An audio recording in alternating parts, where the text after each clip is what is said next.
Parallelograms. We have talked about polygons. The first section is just in general about polygons. And now we're going to talk specifically about parallelograms. What you'll find in this chapter is there is a ton of vocabulary, okay?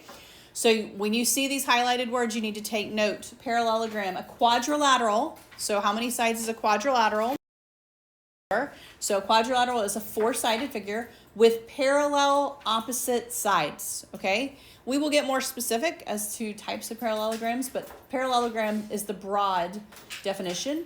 It just means their opposite sides are parallel. You see that in the little notation here, they have the parallel notation. So AB is parallel to DC, AD is parallel to BC. Two pairs of opposite parallel sides for a parallelogram. And so for this section and the next one, we're going to talk about some things that happen because these lines are parallel. All right, so let's look at the next page. We have a ton of theorems here going on.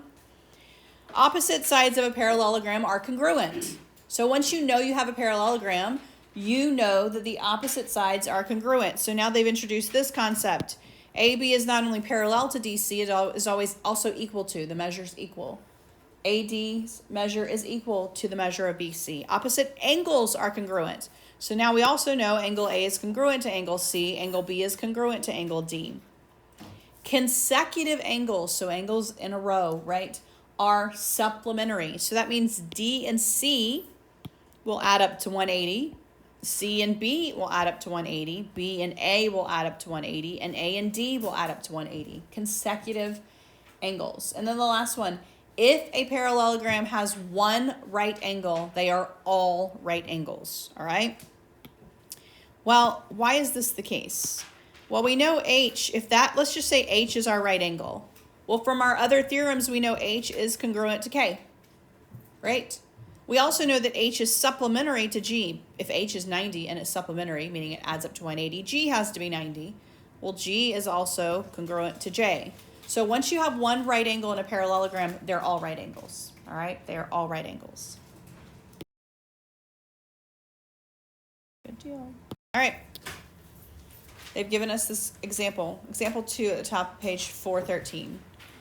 Example 2. All right, so let's look at example 2. Quadrilateral Lmnp is a parallelogram. So they have given us information important to the next few questions here by telling us a parallelogram. Find the measure of angle PLM, measure LMN, and D. They want D. So PLM is this angle measure right here, all right? LMN is this angle measure right here, all right? And then, of course, they want the variable of D. And we have a 2D right there. All right? So we'll start with the first one. The measure of PLM.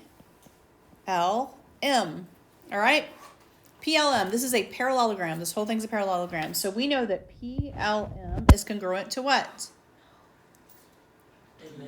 MNP. MNP, which they have given us two measurements of adjacent angles. What do we know about adjacent angles like that right there? Two smaller ones should do what? Equal the larger one. So we know the measure of PLM should be the measure equal to the measure of MNP. And based on the information they gave us, this measure should be 42 degrees plus 66 degrees. So what is that measure? 108 degrees, which is going to be the measure of PLM. So that's our first answer. All right. Now, what do we know about then from the angle PLM? So from this angle compared to this angle, LMN, because that's the next one we need to solve for. The measure of angle LMN. All right. What do we know about these two angles? They are consecutive angles, right? What do we know about consecutive angles in parallelograms? They're supplementary, which means they add up to. So that means if I take the measure of LMN and I add the measure of PLM that we just solved for, we should get 180. So I'm going to plug in the 108 there. 108 So the measure of the one I'm looking for plus 108 should be 180. So how much is this one? 70. Yeah, subtract. I'm going to get 72. So I've solved for that one. All right. And then the last thing they want is D. We have this side length of 2D, and we have this side length of 22. What do we know about those side lengths in a parallelogram?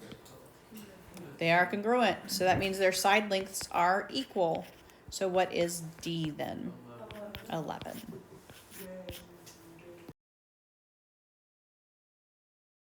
Look at on this page, the diagonals of a parallelogram bisect each other. So two words you have to recall to your memory what it is: diagonals, and bisect. All right? Diagonals go from opposite vertices, right? So the diagonal would be R to T and U to S. The word bisect, what does bisect mean?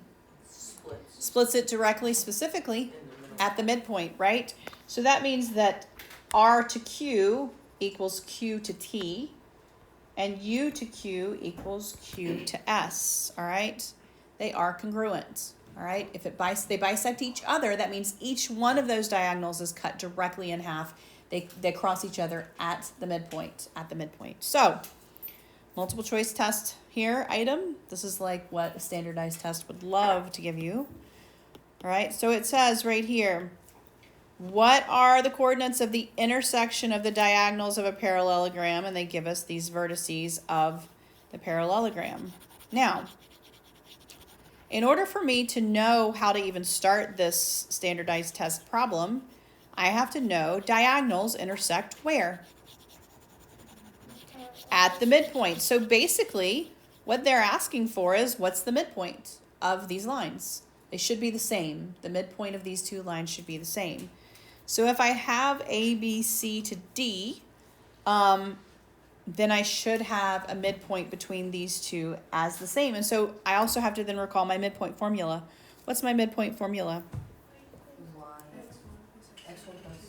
Right, add your x's and divide by 2, add your y's and divide by 2, all right? And so if you can't visualize it, you're welcome to draw a little sketch, right? So if I have 1, 2, 3, 4, 5, 6, right? If I want a picture of what I'm looking for, because sometimes people don't have an idea of what's my diagonal even. So I can do it. I can say, well, 2 to 5. It's not going to be perfect, but, you know, it'll be close enough. 6 to 6 right here.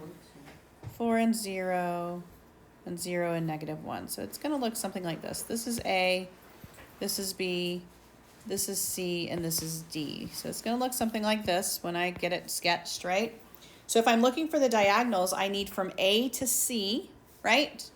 And I need from B to D. Does that make sense? So I need to find my midpoint of A to C. I need that midpoint. So I'm going to take my x's, 2 plus 4, divide by 2, and my y's, 5 plus 0, divided by 2. So that midpoint's going to be what? 2 plus 4 over 3. Yep, 3, and we can leave it as a fraction, 5/2. And we can double check, because they should cross at the same point, right? So we can check our B to D, just to make sure. So I'm going to say my x's, 6 plus 0 over 2, and my y's, 6 plus -1 over 2. Lo and behold, 3 5/2. All right? I don't see 3 5/2. What do I see? 3 5 over 2. Yeah, right here, right? 5/2 is also 2.5. The other thing that you need to recognize with the standardized test is recognize your answer. Okay? So 2 things about standardized tests. They like to ask for you to solve for a midpoint by saying the diagonals of a parallelograms cross, find out where they cross. Really what they're saying is find the midpoint, right? They also like to make sure that there's multiple ways that you could potentially have this answer. You could have left it as a fraction, you could have left it as a decimal. Make sure you recognize your answer with a standardized test. Because a lot of times people look, they don't see exactly what they have, and it's just written a different way. They like it with linear equations too. The answers are in standard form, you've solved for it in slope-intercept form. Make sure you recognize your answer. All All right, theorem 8.8, page 414. This is the last theorem that we're going to look at in this section. Each diagonal of a parallelogram separates the parallelogram into two congruent triangles.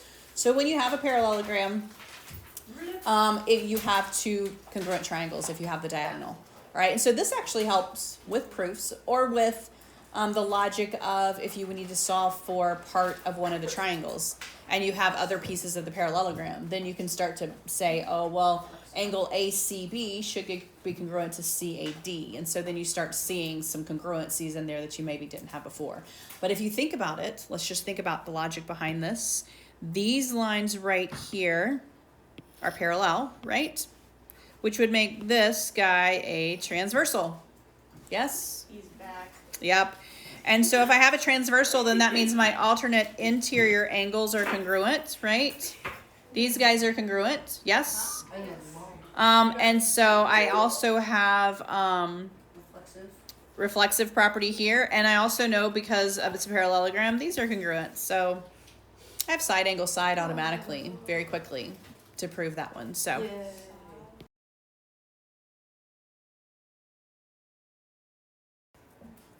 All right, let's look at the first one. SV. SV, that's right here. That should be congruent to what? VQ. VQ. All right. Angle VRS should be congruent to what? Yeah, it should be congruent to VTQ. VTQ. VTQ. Right? Remember, we just talked about it. It creates congruent triangles. So those are alternate interior angles. Those are alternate interior angles. TSR. This has two answers here. T.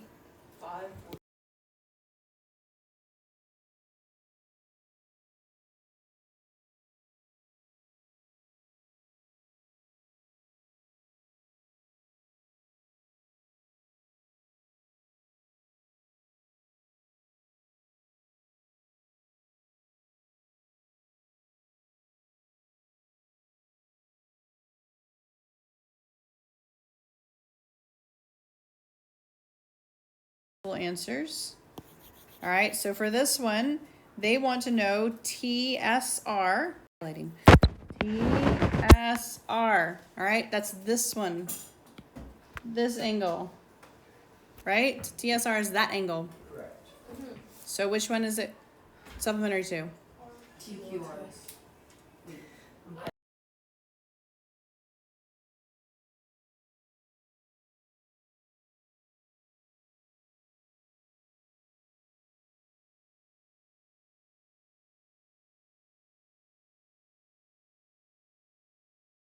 Here. We have STQ, this one, right? And SRQ. Dang it. There we go. Got that right. I did that. Wait.